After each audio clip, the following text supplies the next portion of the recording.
আমরা যিশুর সেনাদল, যিশুতে পাই নববল। Hallelujah hallelujah বলো সব, হালেলুয়া হালেলুয়া বলো সব। আমরা যিশুর সেনাদল, যিশুতে পাই নববল। হালেলুয়া হালেলুয়া বলো সব, হালেলুয়া হালেলুয়া বলো সব। প্রভু, তোমার বাক্য আমার চিত্তের ধ্যান, তোমার দৃষ্টিতে গ্রাহ্য হোক। আমেন। জয় যিশু। সুপ্রভাত শ্রোতা বন্ধুরা, প্রত্যেককেই প্রেমময় প্রভু যিশুর মধুর নামে আমার এই ছোট্ট অনুষ্ঠানে সুস্বাগতম। আশা করি সবাই ভালো আছেন, প্রত্যেকের সুনিদ্রা সুসম্পন্ন হয়েছে। চলুন আমরা আজকের শাস্ত্রপাঠ শ্রবণ করি। প্রেরিত পৌলের পত্র গালাতীয় প্রথম অধ্যায় 6 পদ থেকে 12 পদ পর্যন্ত আমরা আজকে পাঠ করব।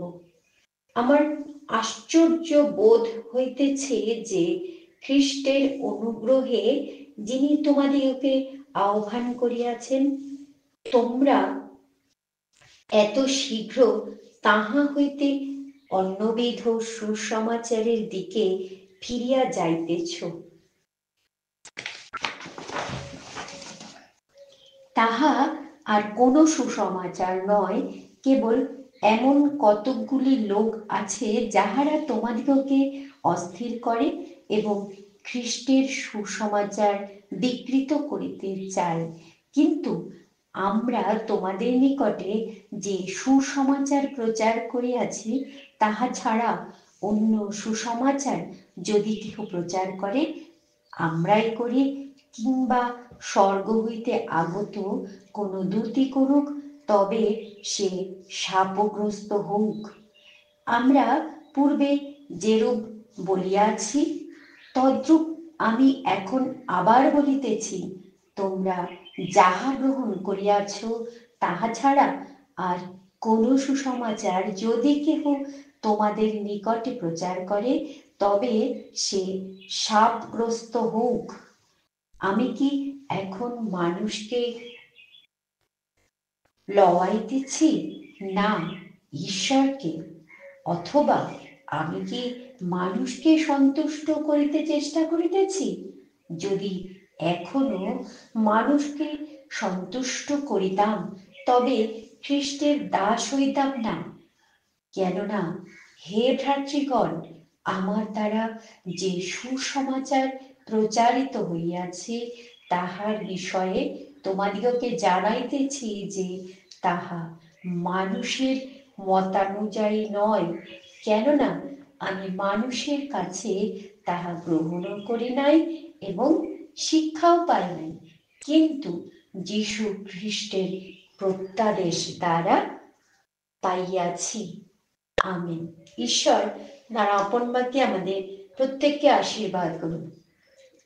প্রিয় শ্রোতা বন্ধু, আজকের পাঠে আমরা যে বিষয়গুলো দেখলাম সেটা কি, যে সাধু পৌল, তিনি তার সম্পর্কে আমরা গতকাল জেনেছিলাম যে তিনি খ্রিস্টের দর্শন লাভ করেন আর তারপরে নির্যাতিত শৌল থেকে তিনি প্রেরিত পৌল হয়ে যান। তো তিনি বলছেন, আমার অবাক লাগছে, আশ্চর্য লাগছে যে মানুষ কি করছে, যে সুসমাচার পেয়েছে তার থেকে সরে যাচ্ছে। সেদিনও এই ঘটনা হয়তো হয়েছিল, আজও কিন্তু তাই। আর সেদিন নিশ্চয়ই হয়েছিল, তাই তো সাধু পৌল লিখেছিল। অনেকে কি করছে, খ্রিস্টের সুসমাচারকে বিকৃত করে প্রচার করছে, মানে খ্রিস্ট যেটা বলতে চেয়েছেন সেটা না বলে অন্য কিছু বলছে। বলছে যে এই কার্য যদি কেউ করে, আমি বা অন্য কেউ বা স্বর্গীয় কোনো দূতও করে, তাহলে সে শাপগ্রস্ত হোক, অর্থাৎ অভিশাপ পাবে। সেটা করা উচিত নয়, তাই না? আর কি বলছেন, যে ভুল সমাচার সুসমাচার আমাদের শোনা উচিত নয়, কারণ যেই সুসমাচার খ্রিস্টের কথা বলে, যেই সুসমাচার খ্রিস্টকে, যেই সুখবর খ্রিস্টকে উজ্জীবিত করে, সেই সুখবর ছাড়া আর কোনো সুখবরই আমাদের গ্রহণ করা উচিত নয়। যারা করছে তাদেরকে দেখে প্রেরিত পৌল অবাক হচ্ছিলেন। আজকের দিনেও আমাদের তাই হয়, এক একজনের এক একটা মত শুনি আর ভুল পথে ধাবিত হই। আমরা ঈশ্বরের কাছে যেন বিচার বুদ্ধি যাচনা করি যে আমরা যে বাক্য আজকে পেলাম সেটা কি ঈশ্বরের বাক্য, নাকি ঈশ্বরের কোনো দাস নিজের মন গড়া কথা বলে। সেটা বিচার করার জন্য আমার নিজের যদি জ্ঞান না থাকে, ঈশ্বরের কাছে জ্ঞান চাইতে হবে। যে সুসমাচার শুধু নিজের গৌরব বৃদ্ধি করার জন্য বলে, মানুষের গৌরব বৃদ্ধির কথা বলে, সেই সুসমাচার, সেই সুখবরে আমাদের কোনো দরকার নেই। কিন্তু যা খ্রিস্টের কথা বলে, খ্রিস্টকে উচ্চকৃত করে, গৌরবান্বিত করে, সেই সুসমাচারে আমাদের শুনতে হবে বন্ধু। সাধু পৌল বলছেন যে আমি কোনো মানুষকে সন্তুষ্ট করার চেষ্টা করছি না, আর যদি করি সেটা করা উচিত নয়, আমি এটা করতে পারি না। কারণ আমি যদি মানুষকে সন্তুষ্ট করতে চাইতাম তাহলে খ্রিস্টের দাস হতে পারতাম না। বলছেন ভাইরা, আমি যে সুসমাচার প্রচার করছি, যার বিষয়ে তোমাদেরকে জানাচ্ছি, তা আমি কোনো মানুষের ইচ্ছাতে শিখিনি, কোনো মানুষের মত থেকে শিখিনি, কোনো মানুষের কাছে শিখিনি। কারণ আমি কোনো মানুষের কাছে এই ঈশ্বরের সুসমাচার, খ্রিস্টের যে সুসংবাদ, তা লাভ করিনি। আমি তা খ্রিস্টের আদেশ অনুসারেই করেছি। কারণ তিনি যখন দম্মেশকের পথে যীশু খ্রিস্টের দর্শন পেয়েছিলেন, তখন তাকে তো এটাই বলা হয়েছিল, তাই না, তিনি যেন খ্রিস্টের রাজ্য বিস্তারের কাজ করেন। তাই প্রেরিত পৌল বলছেন, আমি যে সুসমাচার প্রচার করি তার দ্বারা কোনো মানুষকে সন্তুষ্ট করি না। কারণ সেই সুসমাচার, সেই যে শুভ সংবাদ আমি যা তোমাদের কাছে দিই, তিনি গালাতী মণ্ডলীকে বলছিলেন তখনকার সময়ে, আমি যে সুসমাচার তোমাদের কাছে দিই সেটা আমি খ্রিস্টের আদেশেই আমি সেটা কাজটা করি, খ্রিস্টের কাছ থেকে শিখেছি। আমি কোনো মানুষের কাছে শিক্ষা লাভ করিনি। তিনি তো বাইবেল অধ্যয়ন করেছিলেন, তিনি সম্ভ্রান্ত একজন শিক্ষিত যুবক, ইহুদি যুবক তিনি, তাই না? তিনি যা কিছু শিখেছিলেন বাইবেল অধ্যয়ন করে, তার ঈশ্বরের দ্বারা যে তিনি জ্ঞান লাভ করেছিলেন তার দ্বারাই তিনি শিখেছিলেন। তিনি স্বয়ং প্রভু যিশুকে তার মাংসল চোখে দেখেছিলেন, তখনই তার আত্মিক চোখ খুলে গিয়েছিল, আর তিনি প্রভু যিশুর কাছে জ্ঞান লাভ করে সুসমাচার প্রচার করেছিলেন। আজও তিনি আমাদের সেই কথাই বলছেন। আজকে ঈশ্বর সাধু পৌলের সেই বাক্য আমাদের কাছে দিয়েছেন, আমরা যেন কোনো বিকৃত খবরে, বিকৃত সুসমাচারে নিজেদেরকে হারিয়ে না ফেলি। আমরা যেন প্রভু যিশুর সুসমাচারের সঙ্গে অন্য সুসংবাদকে গুলাই যেন না গুলিয়ে ফেলি। আমরা যেন শুধু ঈশ্বরের সংবাদ যেখানে রয়েছে, যেই সুসমাচার প্রভু যিশুর প্রেমের কথা বলে, যেই সুসমাচার প্রভু যিশুর ক্রুশীয় মৃত্যু, তার পুনরুত্থান, তার স্বর্গারোহণ এবং তার দ্বিতীয় আগমনের কথা বলে, প্রিয় বন্ধু, আমরা যেন শুধু সেই সুসমাচারই গ্রহণ করি। কারণ সেই সুসংবাদই হলো খ্রিস্টের শুভ সংবাদ। যেই বাক্য আমাদেরকে বলে প্রভু যিশু আবার আসবেন, তার জন্য আমাদেরকে প্রস্তুত হতে হবে, প্রভু যিশুর উপযুক্ত একজন শিষ্য বা শিষ্যা হতে হবে, যেন প্রভু যিশু যেদিন দ্বিতীয় আগমন হবে, তিনি যেদিন আসবেন, সেদিন যেন আমরা আকাশ পথে তাঁর সঙ্গে মিলিত হতে পারি। প্রিয় বন্ধু, আমরা যদি পৃথিবীর দিকে তাকাই, বুঝতে পারি যে বাইবেলের লেখাগুলো এক এক করে সত্যি হচ্ছে। তাই আমরা যেন সাবধান হই, যেন আমরা নিজেদেরকে প্রস্তুত করতে পারি, যেন আমরা প্রভু যিশুর দ্বিতীয় আগমনে তাঁর সঙ্গে মিলিত হতে পারি। তার জন্য আমাদের কি প্রয়োজন? প্রভুর বাক্যে স্থির থাকা প্রয়োজন, তাঁর কাছে প্রার্থনা করা প্রয়োজন, তাঁর কাছে শক্তি পাওয়া প্রয়োজন। প্রিয় বন্ধু, আমরা খ্রিস্টের সেনাদল, যদি আমরা তার কাছে প্রার্থনা করি তবে তিনি আমাদেরকে শক্তি দেবেন। তাই আমাদেরকে কি করতে হবে? প্রভু যিশুর গৌরব প্রশংসা, পরম পিতার প্রশংসা করতে হবে। হালেলুয়া, অর্থাৎ ঈশ্বরের গৌরব হোক, এই কথা বললেই আমরা তাঁর ধ্যানে জ্ঞানে বৃদ্ধি পাবো। প্রভু আমাদেরকে আশীর্বাদ করবেন।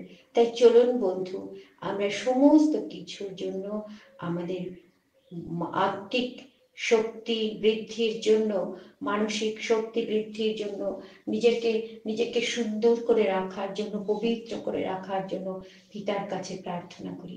কিভাবে প্রার্থনা করবো বন্ধু?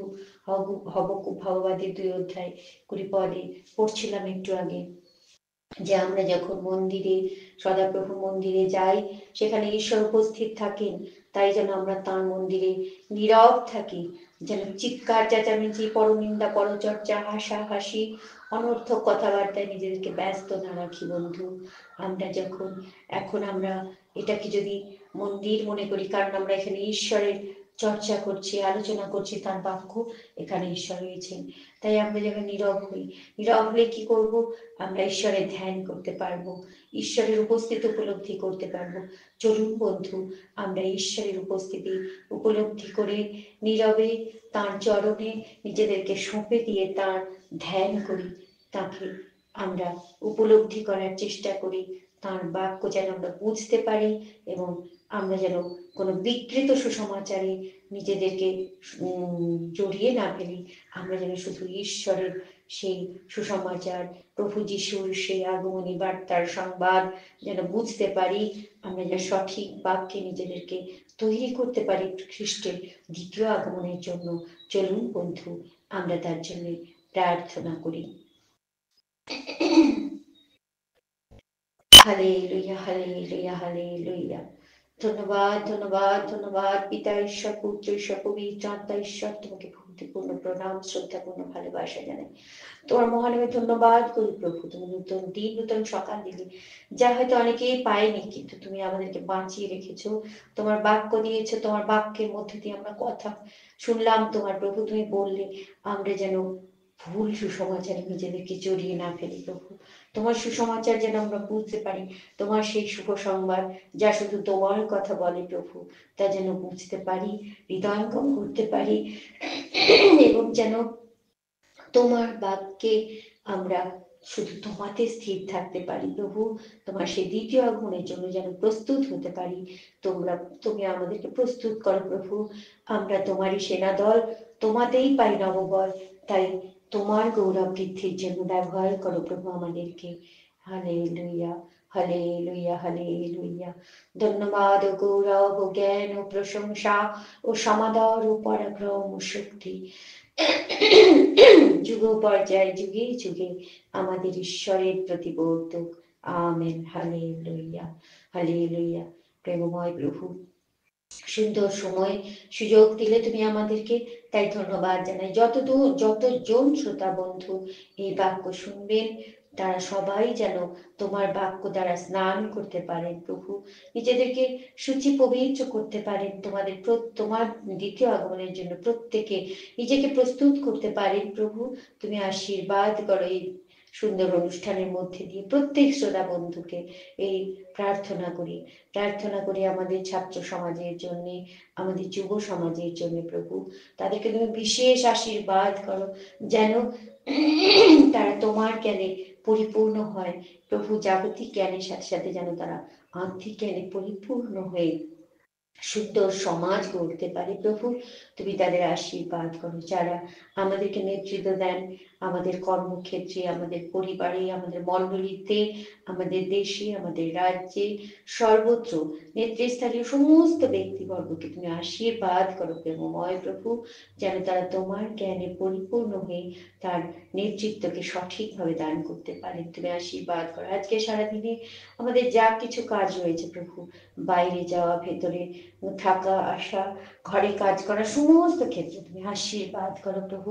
তোমার ইচ্ছা বিনা আমরা যদি কোনো কিছু করি তাহলে সেটা ভুল হয়ে যায়, তাই যা কিছু করি প্রভু যেন তোমার ইচ্ছাতেই করতে পারি। তুমি আশীর্বাদ করো প্রেমময় প্রভু।